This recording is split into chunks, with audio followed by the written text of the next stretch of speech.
Rangers fans, welcome to Liberty Blue, the essential New York Rangers podcast. I'm Andrew Chelney. That's Nick Zararis. And Nick, for everybody's sake, I really hope that these finals are enjoyable because, oh my God, the conference finals were the farthest thing from enjoyable. And we are, by every definition of the word, the most obsessed, insanely, crazy hockey fans out there. And those finals were not fun. Conference finals were not fun. You saw the talent gap. You saw the disparity between Dallas and Edmonton and Florida and Carolina. I think Florida, Carolina, I wouldn't say that's what at that exact permutation is what we expected, but we expected Florida to win that series relatively convincingly. Edmonton winning against Dallas was definitely a little surprising. Dallas's depth guys like Wyatt Johnston, Jason Robertson only had 2 goals in the series. A lot of guys in that lineup, and as talented as a group as Dallas is, I mean, Ottinger got outplayed by Stuart Skinner. Miro Heiskanen and Thomas Harley had hard times against Connor McDavid. Pete DeBoer has done that more than once, where he's thrown just guys under the bus, and like there's nothing. With Fleury, doing it with Ottinger. There's not really anything to there's no shame in losing to a team that's better than you. I don't think there was a whole lot Dallas could have done differently in that series to get a dramatically different result. The offense simply wasn't manifesting the way it needed to.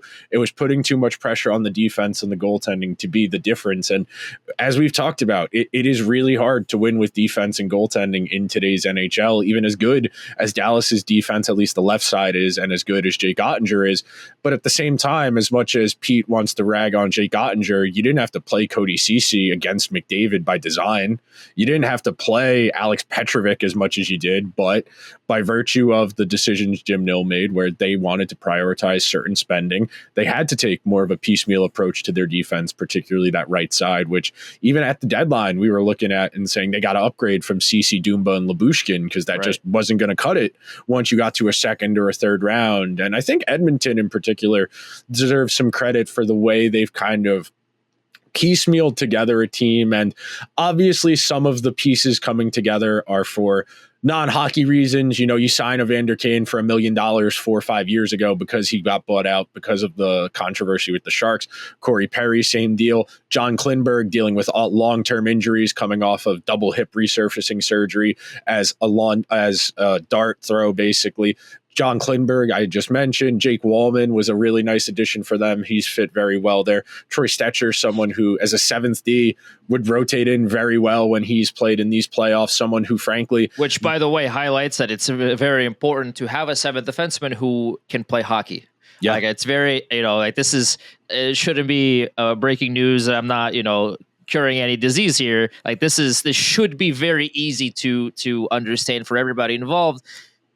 Your 7th defenseman, your extra player that doesn't get in the lineup every night, should also be able to play hockey at a reasonably high level for them to be a 7th defenseman. Otherwise, they are not a 7th defenseman. I hope that clears anything up. Troy Stetcher's overqualified to be a 7th defenseman. Like, I think Troy Stetcher on most teams cracks their top 6, but by virtue of Edmonton dealing with that long-term Ekholm injury, weren't sure when he was going to be back. They went out and added Wallman with the perception that if Ekholm doesn't come back, we think we can get by with Jake Wallman. Klingberg has been a revelation, frankly. If you watch 8 to 10 regular season games he played for the Oilers, he was terrible. He looked like a guy who hadn't played hockey in a year and a half, and frankly, that's what he was. And he's been great since getting reinserted into the lineup in the LA series. But the big question is the same as always. How much do you trust that Edmonton defense and the goaltending in comparison to what you've seen from Florida for 3 straight years now? Where, I mean, that was a bullying against Carolina. Like, Florida was reveling in how much they were beating up Carolina, kind of in a real sicko, like, okay, you guys think you can forecheck and hit? We'll show you forechecking, and we'll show you how to actually play this style of hockey. And that's the thing, like, as much as people want to crap on Carolina for failing to break through, they play the exact same style as Florida. Florida's forecheck's a little more aggressive. Florida's got better players. There's nothing you can do if the other team is better than you at a certain point. You hit a wall and you can keep it close. You can inch around. I mean, game 5, Carolina had the lead and melted down the backstretch of the third period, but there's only so much you can do when there's a talent gap. I think on paper, I'm inclined to say Florida is a better team 1 through 12 up front. I think defensively, the Oilers have gotten better results in the playoffs, even though Florida's defense is probably a smidge better on paper. Bob, obviously better than Skinner. I think Paul Maurice and Knobloch are relatively close to each other. Knobloch has been it's so great for Edmonton. The thing I keep saying as far as Knobloch, and I think until he proves otherwise, he might just be the luckiest person to ever live, because every single button he's pressed for 2 straight playoffs has worked out and worked at a really high level. The fact he's successfully navigated Stuart Skinner meltdowns in consecutive playoffs, known when to pull him, known when to go back to him. And this year his hand was forced a little bit with Pickard getting hurt in the Vegas series. But when you have that intuitive of a feel of knowing what your guys need to be successful, I mean, they're missing a guy who had 70 goals last year between the regular season and playoffs in Zach Hyman. And most people are like, they'll figure it out. They'll be fine. And most teams can't overcome the loss of a first-line right wing. And yes, the Oilers have the benefit of having guys like Corey Perry with a ton of experience, Victor Arvidsson, who down regular season hasn't played every game in the playoffs, but has been a solid forechecker, someone, Kasperi Kapanen, they claimed off of waivers. They've put together a really unique group. Cheeks Clappin', baby. Cheeks Clappin'. I mean, this is, which is, by the way, the most ridiculous nickname. Best nickname in hockey. Hockey has some ridiculous nicknames. Cheeks Clappin' might just be the most ridiculous one. But yeah, I mean, I want to throw a lot of flowers at Chris Knobloch. The way he, like you said, the way he's navigated the seemingly mountain of problems the Oilers have either had or seemingly have had, or something in between. And Chris has done a really great job of managing everything to a point where things just work, even with those issues in the background. Like Stuart Skinner has been, I don't know what, like, is Dominic Hasek just wearing Skinner's equipment now? Is that what's going on? Like, oh no, if you watch Stuart Skinner, he is still very much the same lumbering, awkward goalie who can't get post to post, but the puck's hitting him now, as opposed to in the King series. He's been, Stuart Skinner is one of those goalies where if like the first shot goes in, a la like Tristan Jarry, it's going to be a long night. But if he feels the puck for like the first few minutes, it's going to be hell on earth to try to score on him. And Stuart, like a lot of Skinner is confidence. Like I've never seen a goaltender, or it's a very rare situation where literally the entire game will depend on how he's feeling. Like if he is feeling it, if he's feeling like he can stop everything, he will stop everything. Or if he doesn't feel like he can, you'll have like 3 or 4 squeakers go in, and that's how the Oilers lose the game, and everybody's hammering down on Skinner again. Like he is the most hot and cold goalie, but when he is hot, oh my, like it's like you try all you want to score on him, but it's not happening. Like he's been on a roll.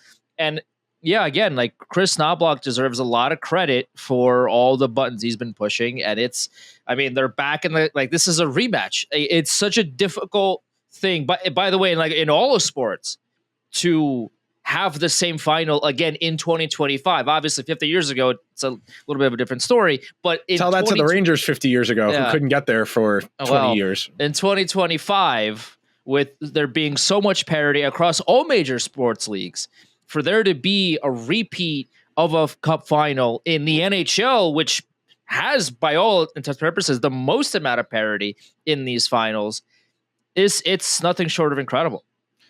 15 years, 2008, 2009, last time ballpark we've done this, when Pittsburgh, Detroit, before that had been the early 80s, the Islanders and the Oilers for the Stanley Cup final. And the last real thing on the final at large before we get in, and you alluded to it before, it's going to be a very long summer, and I really hope this series lives up to the hype, the potential. It's very rare, like you said, that we have the championship game final, I should say, rematch year after year.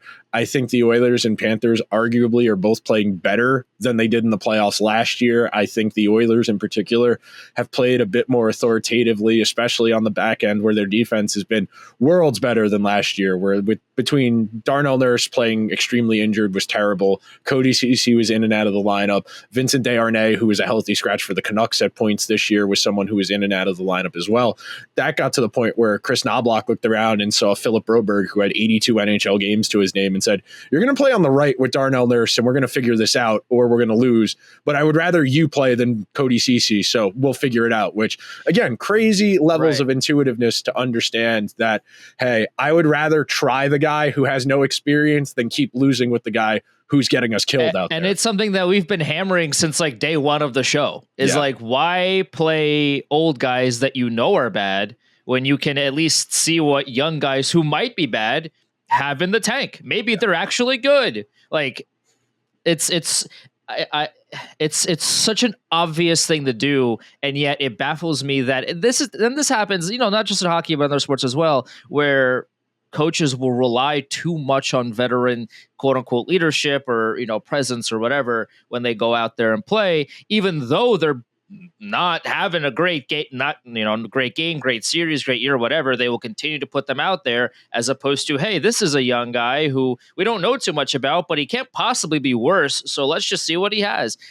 I like, again, and this is another tip to the cap to Chris, the fact that, Chris Knobloch wasn't afraid to do that. And again, he's a new coach in the NHL still. This isn't his first go around anymore, but relative to everybody else, for the most part, he's still a brand new face behind an NHL bench. So the fact that he wasn't scared to do that last year is really goes to show what his coaching mentality is, and it's something that I hope more coaches follow suit here as we move along. I expect a very good series. I think these two teams are very evenly matched. The only thing that would really surprise me is if this were a 5 or a sweep. Other than that, I think 6 or 7 games, I think either team is capable of winning. I think the Oilers are probably a little bit better than they were last year. I think Florida is a little bit better than they were last year. I think Florida's depth in particular, that third line with Marchand and Luosterainen has been the best third line in these playoffs. I think the Oilers' biggest key will be how they survive the non-McDavid-Draisaitl minutes last year. They lost him by 3 or 4 goals in the final, and they won the McDavid-Draisaitl minutes by 4. That was ultimately the difference in the series. A series that came down to 1 goal in a game 7, a 2-1 in a series that Florida was up 3-0. Edmonton won 3 straight, forced the game 7 that came down to the final 10 minutes. So expecting and hoping for a good series, mostly because I don't want hockey to be over, because once the games dry up, it becomes a lot harder to be interesting. Frankly, there's only so many free agency profiles I can do about seventh defensemen. As much as I like talking about guys like John Merrill and Jacob Middleton and Marcus Johansson for fourth line center roles, is Nick Bukestad still kicking? That's the type of guy that by the second week of July, there's a lot of Nick. Well, you could do Marco Rossi. That the Wild want to trade him. So he's 5'9" and European. Chris Drury doesn't even know Marco Rossi exists. I'm going to be honest with you. He's not even close to being on the Rangers' radar. But speaking of the Rangers, and I'm slowly watching everybody start to cope with the fact that realizing, oh, wait, Chris Drury can't really change the team all that much because everyone has no trade protection. I think it's fascinating that in the span of the month of May, the conversation went from they're going to get rid of everyone. They're going to get rid of Kreider, Zibanejad. They're going to trade K'Andre Miller and try and turn him into something else, to maybe they can turn Alexis Lafreniere and K'Andre Miller into Jacob Peterka and Bowen Byram, because, well, we can't get rid of Kreider or Zibanejad because of the no trade protection. And, well, Chris Kreider and Mike Sullivan have such a connection from USA Hockey, and the one season they overlapped with the Rangers in 2012.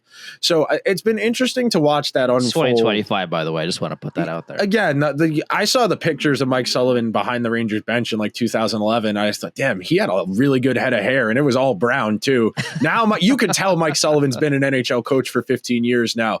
His hairline's not terrible. It's definitely better amongst the guys in their 50s in the NHL, but you can tell he's been stressed out for a long time. Not quite aging like the president, but NHL coaches up there. I mean, NHL coaches have the shortest shelf life of the 4 major sports now. I was reading something about that in The Athletic. I think it was last week after the Ducks had hired Joel Quenneville, that NHL coaches get 2.5 seasons, and after that, you're out of luck, which I think is interesting because arguably hockey coaches have the least direct impact of the 4 major sports on a game-to-game basis.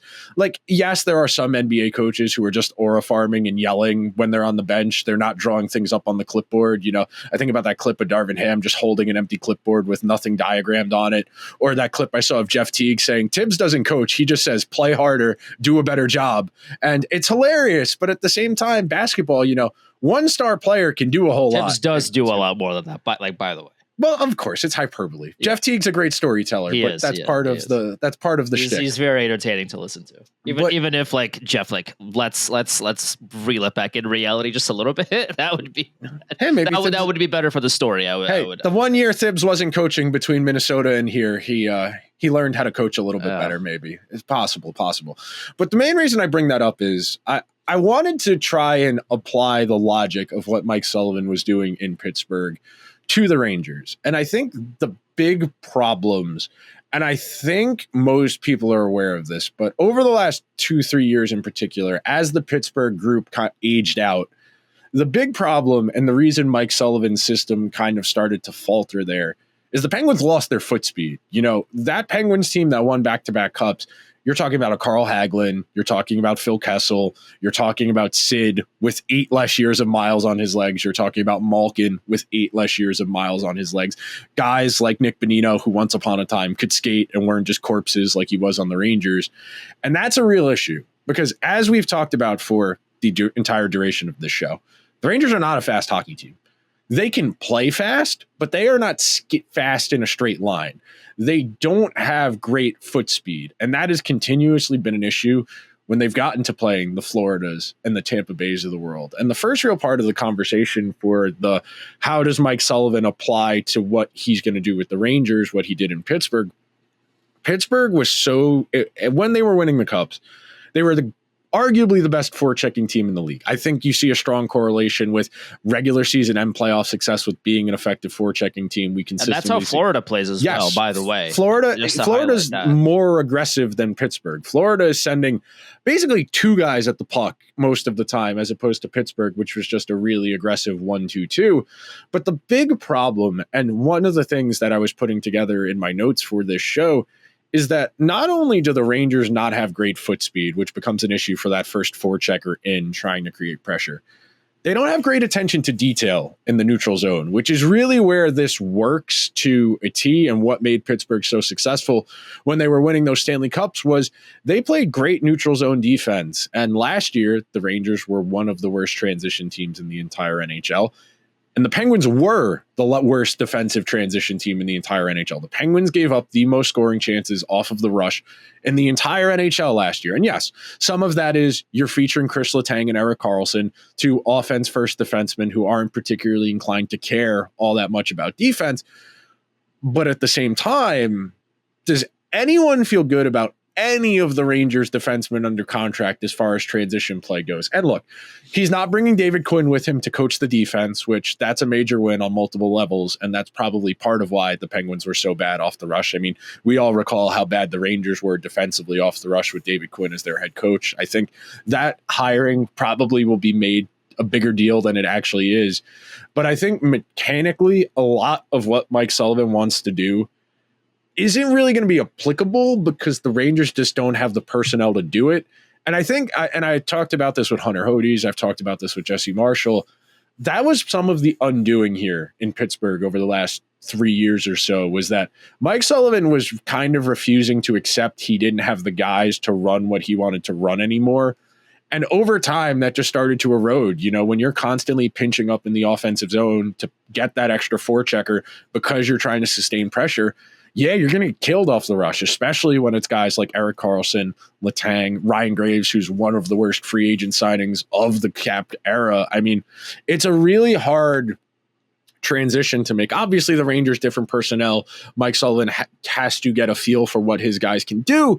But at the same time, it's really not hard to see this being basically a sadder version of Pittsburgh 2.0, Pittsburgh post 2020 2.0, if you want to take the doomerist view. I think one of the maybe glass half full thoughts for this is, again, I would imagine because Mike Sullivan and Chris Drury have an already well-established, clearly, relationship, that Mike would at least have some kind of input as to how he envisions the roster to look like. It might not be with exact names. Like he might not, have we have to get X, Y, and Z player for this system to work or else it'll collapse. I don't know if that will like he might have suggestions, but I don't think Drury will let Mike Sullivan. Where are they going to play though? That's the problem. They've like we talked about for an hour last week. They've got 16 forwards for 12 spots, which goes back to the thought process that the Rangers will be pretty aggressive, I think, at the draft to try to clear out some of these guys, because the guys that are in the locker room right now, most of them cannot play the system that Mike Sullivan wants them to play. So the idea comes from, okay, well, you're going to bring in Mike Sullivan, and I would have to imagine there were multiple conversations prior to Mike Sullivan saying yes to the job that, okay, we're going to play the system that I want us to play, but it's going to involve more foot speed, more aggression, more attention to detail, something that the Rangers did not employ much of at all this past season. And if you want to drastically change the way a team plays in a very short amount of time, there's pretty much only one option. That's to change at least some of the personnel that you want to play in that system. If I don't want to name like specific players right now, but if players X, Y, and Z on the Rangers right now forwards aren't the fastest and cannot get to the aggressive forechecking style that Mike Sullivan wants, well, then they don't have room to play on this team anyway. So they're going to get moved out. And whether that happens now or maybe in December or whatever, I don't think this is going to be an overnight turnaround for this team, but I would have to imagine with with everything that comes with hiring Mike Sullivan as your head coach to what I would imagine is a long-term deal. That's why you paid him so much money to be here, that the roster turnaround eventually is going to look a lot more like the 2009 Penguins than the 2024 Rangers. I think there's a lot to unpack because that's something that's been made a real point of contention. Gallant and both Laviolette have both been kind of thrown under the bus for Drury's not executing Drury's vision. I think a lot of our frustration with the Rangers at large, especially when it comes to how they lost to the Devils, how they lost to Florida, was an unwillingness to try different things, and how much of that is, well, the GM wants the roster set up this way and the coach wants to run it this way. How can we best apply what we have? And I do think there are some things the Rangers can make work as far as what Mike Sullivan has traditionally done. But I don't think as we sit here right now, and I'm going to pull up my notebook in a second here and hold it up to the camera in a very blurry manner, it'll be better on the actual polished, published YouTube version later today. But a lot of what made the Penguins successful when they were winning Stanley Cups was also the fact that they had really good teams. Like, I don't want to point out the obvious here, but to win 2 consecutive Stanley Cups, you got to have really good hockey teams. And as good a player as Artemi Panarin is, he's not Sidney Crosby. The Rangers do not have a Sidney Crosby and Evgeny Malkin caliber of 1-2 centers. And as much as you want to say, well, they're going to get a little bit more out of a Will Cooley and Brennan Othman and maybe Gabriel Perreault, trying to translate other successes to the Rangers has largely been their biggest issue. Is they go and get guys without a whole lot of idea as to how to get them to be successful here. It's, okay, Barclay Goodrow won 2 Stanley Cups. Let's bring him here. He'll help us win. Well, what made him successful in Tampa Bay? What was his toolbox, and what did they ask him to do? You could say the same thing as far as Vincent Trocheck, who did have a good year 2 years ago, last year. Very different what the expectations were for him in Carolina as the third-line center versus the second-line center with the Rangers. I think a lot of the defensemen they've rotated in over the years on the back end, especially guys like a Nico Mikkola, who they saw something in, didn't know how to use it. Florida said, okay, depressed asset, we can get something out of you. We know what we can do with this. And you see, Mikkola's been great for them in these playoffs the last 2 years, frankly. And the Rangers have a lot of questions, and trying to apply the concepts of Mike Sullivan to this group, I see where it can work. But at the same time, we also know that there is further change coming. And that's really, yeah, 100%. that's really kind of the fine line to walk here. And it's why this summer is probably the sliding doors moment. And the Rangers have a lot of work to do to execute whatever Mike Sullivan's vision for this team is. And I know we've been supposing that the reason they didn't fire Laviolette in season was they had an inclination that Mike Sullivan might ultimately be available, and they didn't want to run the risk of hiring someone in season to be the full-time coach or screwing someone over they liked as the interim to kind of not be able to get the full-time job. But man, it's really hard to see a world where just changing the coach is going to do a whole lot. And we'll start talking more specifics in a second, but I know we've been hammering this point for a month now. And frankly, go back and watch the episode the day of free agency after they lost to the Devils. Go watch it the day after they lost to Florida. A coach can only change so much. Hockey coaches have very little direct game management impact in comparison to the other sports. Unless your name is Chris Knobloch, in which case you are the... Well, that's picking the lineup. That's not so much like the game itself, right? Like pushing the buttons, etc. Because baseball, you got to manage the pitchers, pinch hitters. You got the game situation. I would agree. I think the one thing I'll push back on you a little bit is we did glaze Knobloch, even earlier this episode about how well, like the day-to-day stuff is, the head coach doesn't really have too much say about it, but if Chris Knobloch isn't coaching the Oilers, you think like whoever would have been could have gotten the same kind of, elevation out of Stuart Skinner? Like, I don't know the answer to that. The answer is probably no. Like, Chris Knobloch has done such a good job of being a manager of the roster that he doesn't necessarily he has done such a good job of that it kind of does those little things do matter. Whereas with, if it was anybody else or most other coaches, I don't know if you would have gotten that same result. So I think Chris is like that little bit extra that he's been doing on a day-to-day has pushed the Oilers to a level above. Well, we're talking about different things. You're talking about lineup construction. I'm talking about like within the flow of the game, like getting better results within a given game. That's what I'm talking. We're talking about different things.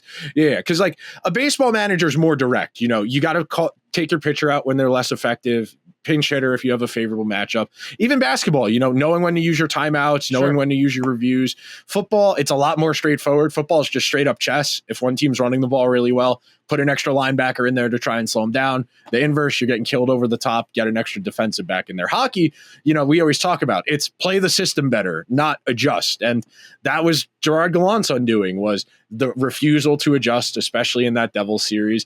I think you can make an argument it was Laviolette's undoing to some degree in the Florida series where they were getting killed in transition, and we couldn't insert Zach Jones for Jacob Trouba, but we also couldn't execute a breakout pass. So it created a real conundrum that wasn't solved and ultimately was their undoing a year later. And before I pull up the notebook, the last point I wanted to make before we actually start getting into some specifics, the one area I do think Mike Sullivan will have a real positive impact on is just going from a man-to-man defense that they ran under Laviolette to going to more of a box-and-one zone, because you saw it last year. The Rangers defense was a joke, especially in their own zone, where guys would get beat and they would look at each other like, oh, was that your guy or is that my guy? And it creates that kind of, well, if they're not playing well, do I really have to try that hard? And that's what killed them last year, was a whole lot of guys just standing around, sulking shoulders, doing the, well, I messed up and he messed up. And then,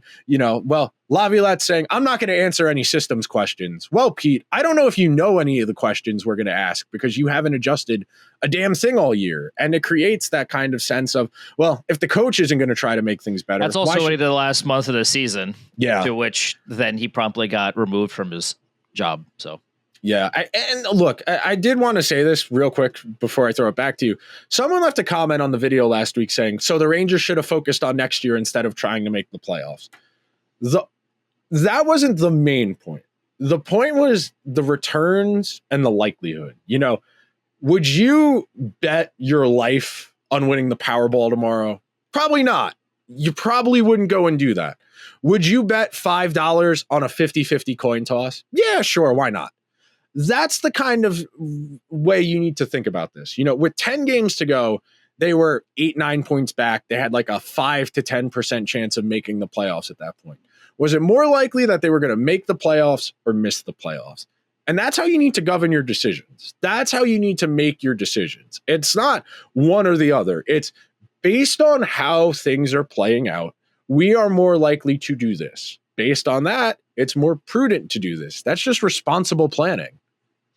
Yeah, and we talked about this last week, where if you got like 5, 6, 7 games after the season, and the season's pretty much over, it's almost like it goes back to David Quinn playing Colin Blackwell over Lafreniere. It's like at a certain point, dog, you just throw up the best up and coming players you got and just see what they have. Because at a certain point, you don't have anything more to lose. You're already at the poker table and you've already lost all of your money.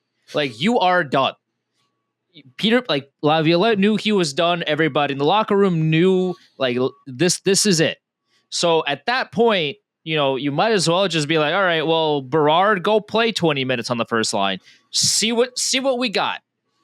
Why are you playing Colin Blackwell in a lost season over first overall pick Alexis Lafreniere? Why is that happening? Like, it's to a lesser, much lesser extent, that was what was going on the last couple weeks of the season. The Rangers were not making the playoffs, and yet their roster construction was geared towards, okay, we're gonna put Parson in and whomstever else above Berard, and we're gonna sit Gabriel Perreault for reasons, and he's got to watch the game with the coaches, right? The coaches that are not even here anymore. So, like, that's what we were talking about. Like, you have to assess the situation and be like, okay, this team is not making the playoffs, so at least let's try just seeing what these guys have, because you already know what everybody else has. You might as well just try something else. And that's what we get back to, the idea of, like, the coach and the GM aren't always going to have the best interests, the alignment of best interests with their same team.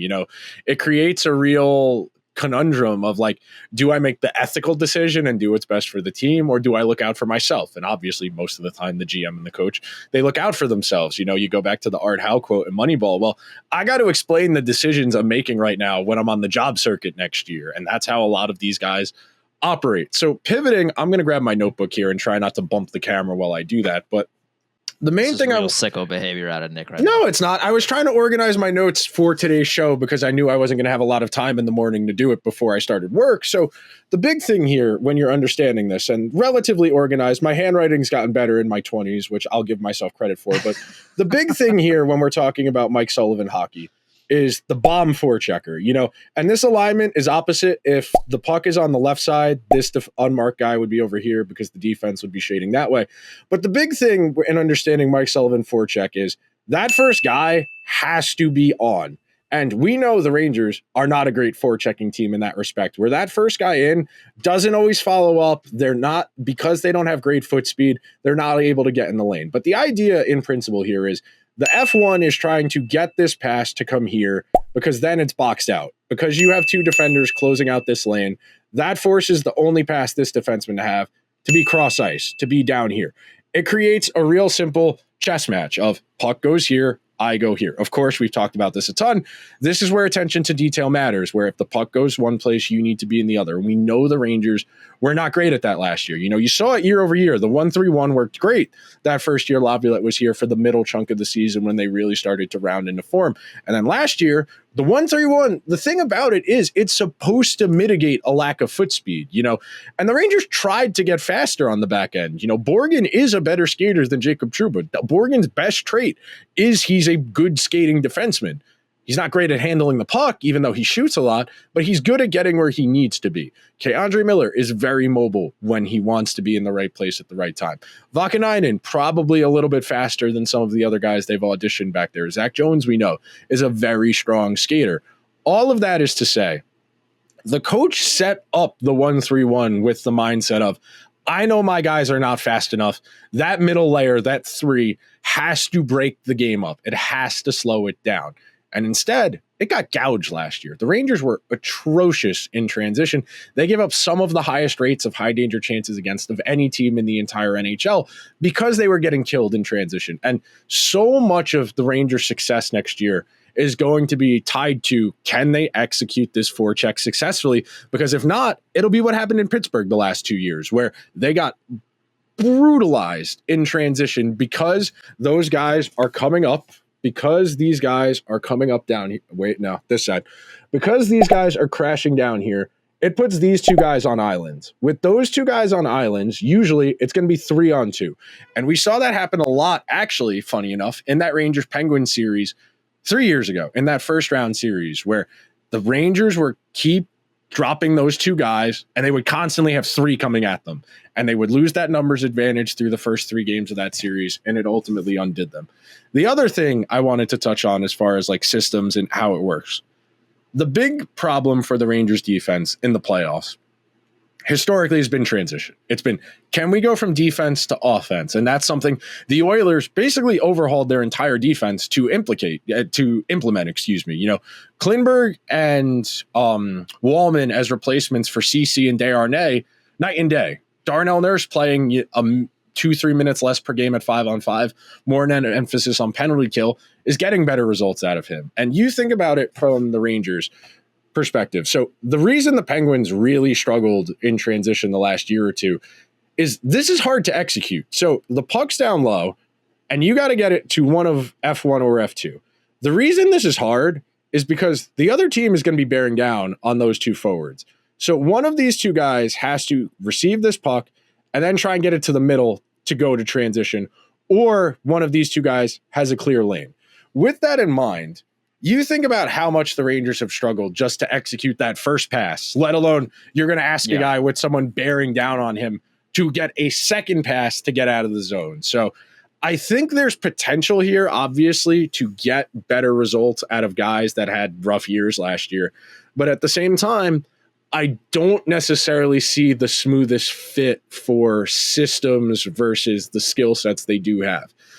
And I do think that's been an issue, that the Rangers don't really have guys that play the way the coaches want. I think you've pretty consistently heard, dating back to David Quinn, the coaches complain that they don't play north-south enough, they don't forecheck hard enough. And instead of replacing, the guys who don't forecheck, they've changed the coach. And look, that's not to absolve David Quinn, Gerard Gallant, Peter Laviolette of their faults. They all had them to varying degrees. But at a certain point, spade's a spade. You can try to make the horse drink from the river, but you can't make them. You can bring them there. You can say, hey, man, you look thirsty, but you got to actually drink that water. Well, the thing too is, again, and this goes back to my hypothesis that the Rangers will be aggressive here at the draft, is I also think they're gonna target, maybe via trade, maybe via free agency, some former Penguin that played well under this system. I think to what degree, of talent / skill that they have is, obviously I have no idea, but I do think that they will try to bring in somebody that Mike Sullivan trusts within his system specifically, and also not just to play in the system, but to also teach everybody else as well. Be like, hey, I played in this system. This is what worked well within the system when I played, and here's how to do it. I think that is another layer to all of this, where I just think it's different now with Mike Sullivan, because again, we talked about this before. Chris Drury has wanted Mike Sullivan to coach this team since day one of him being here. And Mike Sullivan has said no multiple times. And then Drury has said, okay, well, all right, we'll go get David Quinn. All right, we'll go get, Gerard Gallant. Well, all right, we'll go get Peter Laviolette because Mike Sullivan's not available.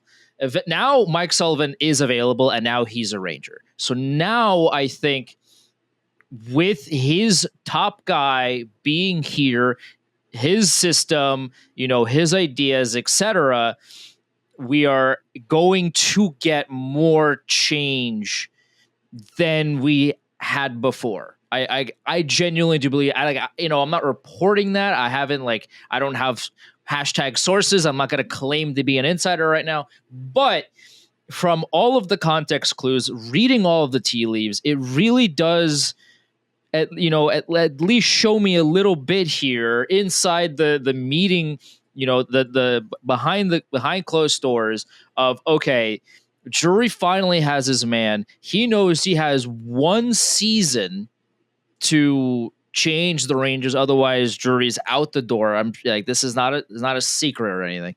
So, okay, I'm going to bring in the guy that I've wanted to head coach since I've been, since day one of me being here, whether that be assistant GM or not. And we are going to get people in the door that are going to fit the system as best as we possibly can, because you cannot run it back the same way that you did this year. You can't, because if you do and you miss the playoffs, you're out of a job. Drury is he that. Though? Is he though? If the Rangers do not make the playoffs, it is. I mean, I can't say 100% for certain, obviously, but like, he's very likely not going to be here the year after if the Rangers flame out again. The one last thing I wanted to ask you about, because I was trying to surmise, like, who fits the bill? The one person in my cursory looking, and like, I have no idea if he was even 53 points in 73 games isn't bad last year. The only guy that comes to mind is Jason Zucker, but he was also bad in Pittsburgh, so I don't think he's an exact fit.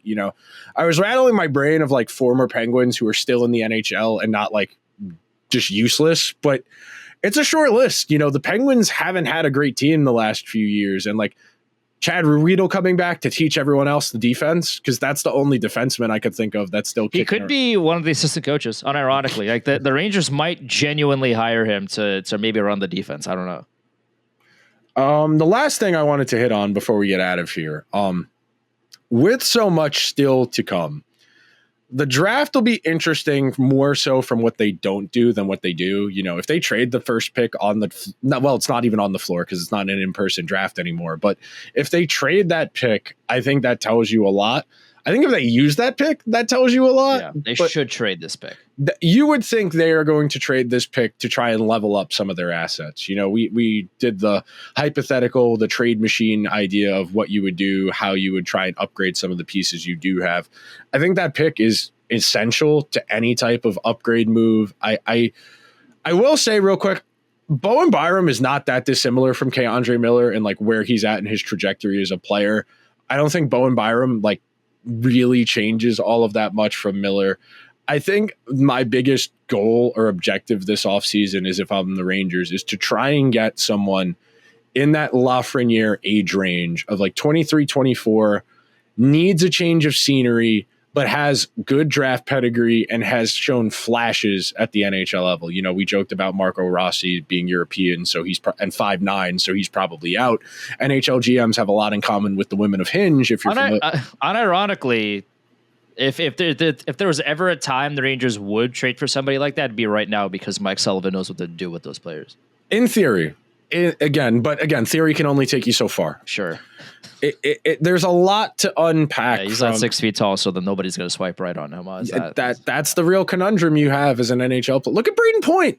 Braden Point was 5'10", and he couldn't skate well, and they were like, third round pick, second round pick, even though, one of the best 2-year playoff windows of anybody of the 21st century. You can make guys better when they're young and moldable. When they're 30, you ain't getting them to change a damn thing about their games. It's one of those real conundrums that Mike Sullivan's going to have here. Like, how does he build a rapport with these guys to get them to buy in? And how is that any different from, Peter Laviolette doing family dinners and family days at practice and doing whatever he can to get guys to care? And like, obviously they care, but like showing they care, the attention to detail, the transition. Don't tell me you care. Show me on the ice that you care. Yeah, man, it's the significant other who says they're going to get their act together, but you come home and it's 11 o'clock and they're watching The Price is Right with chips on their chest. At a certain point, man, you're just a bum who's watching The Price is Right, not job hunting. There is a difference. You can do things to materially change your circumstance within reason, of course, within reason. Sure. But until the Rangers start moving things, it's going to be a lot of talking in circles, Andrew. There's not a whole lot to glean from the radio silence this time of year. Maybe we'll talk about who the Rangers color analyst will be next year, because that's to be determined still. Shout out Joe Micheletti, Hall of Fame wingman, letting your boy ride into the sunset, not saying a word and saying, you know what? I'm with him. I'm out. The Irish goodbye from professional life is great. Just not saying a word until it's well after the fact. Getting the text, what happened to you last night? Oh, I went home. I ordered Taco Bell. I went home. And I just want to highlight this from Victor Fell really quickly, who posted this comment on our YouTube. He's like, let's keep in mind, if the same team comes back, I don't care the coach is, it's not going to work. Yeah, I mean, for the most part, that's what we've been saying, right? And I like that's in theory, right? And because they did do that 2 years ago, where like the big changes were Eric Gustafson and Blake Wheeler, and then they had the best season in the history of the team. Well, except for but. At the end of the day, like it's true in that, you bring in a narrative-wise, it's true. Narrative-wise, it's true. You bring in a guy to coach your team with a vastly different mindset as opposed to the rest of, the coaches that you hired because you couldn't get your top guy. And I would have to think that the roster just isn't going to stay the same because of how demanding Mike Sullivan's system is. This is not a 1-3-1 where the system relies on, okay, well, the players aren't the best of skaters, so this is kind of a shield to protect them from that. Whereas Mike Sullivan's system doesn't have a shield. It's, okay, well, you're playing this system or you are going to look like you've never played hockey before. And the Rangers are good at that, looking like they've never played hockey before. Rangers really did a great job of doing that to themselves last season. So I think if there's no buy-in from some of the players on this team, that they will not be here come training camp. I think running it back again with the same personnel, expecting more demanding results and more attention to detail after what we saw last season, I think is unattainable. And I think change will come as a result. Gotta hope. Otherwise, next year is going to feel like a waste of time, much like last year did. Right. And we were talking about it every week. Every single week we came on the show, we talked about how things need to change, and nothing changed, and look where we are. Yeah. I hate to play the, we are I who told they you so card, but like, we have been knocking on this door, breaking it down the entire season. And, that's how we got here. And real quick, I have to say this for the umpteenth time. They added a point per game forward to this team in the middle of the season. They subtracted nothing from their lineup on a game-to-game basis. And they had a worse record and a worse power play conversion rate with JT Miller on the team. Do not tell me, but they added a point per game player, someone who is in the consensus top 30 to 40 players in the entire NHL. They were a under 500 hockey team with said point per game player on the team. Who played well after he got here. He played well after he got here. And the team's defense got worse. You cannot change this with just one or two or even three. This is a wholesale, like we're changing a fourth to a third of this team level of improvement needed if you want to actually get better results. Because I keep sitting here and looking at the defensive group going into the season and thinking, good God, this is going to suck. This is just going to be miserable because it is so uninspiring. I made the joke, the turbo dog shit. That's all this defense is. Former first round picks who had great amateur track records, who have got loads of potential. Well, if he's got potential, how come he hasn't shown any? Yeah. Well, if he can hit good, how come he hasn't hit good? At a certain point, the great tweet that's like, if the evaluation starts with former first overall pick, that they're just not good at playing the sport. Again, you got cast-offs from the Ducks, Kraken, and Sharks, and I'm supposed to be excited? Like, oh, wow, guys that weren't good enough for bad teams are on our team now? That's so great. I mean, come on, man. Come on. Yeah. All right. That would be great. That'll do it for this week's edition of Liberty Blue. If you could be so kind, please subscribe wherever you get your podcasts. If you're on Apple or Spotify, please take that extra second, leave a 5-star review. If you're over on YouTube, like the video, subscribe to the channel, get notifications whenever new content goes out. Home stretch until 2 weeks of chaos and then absolutely nothing for 2 months. We'll talk to you guys next week. Later.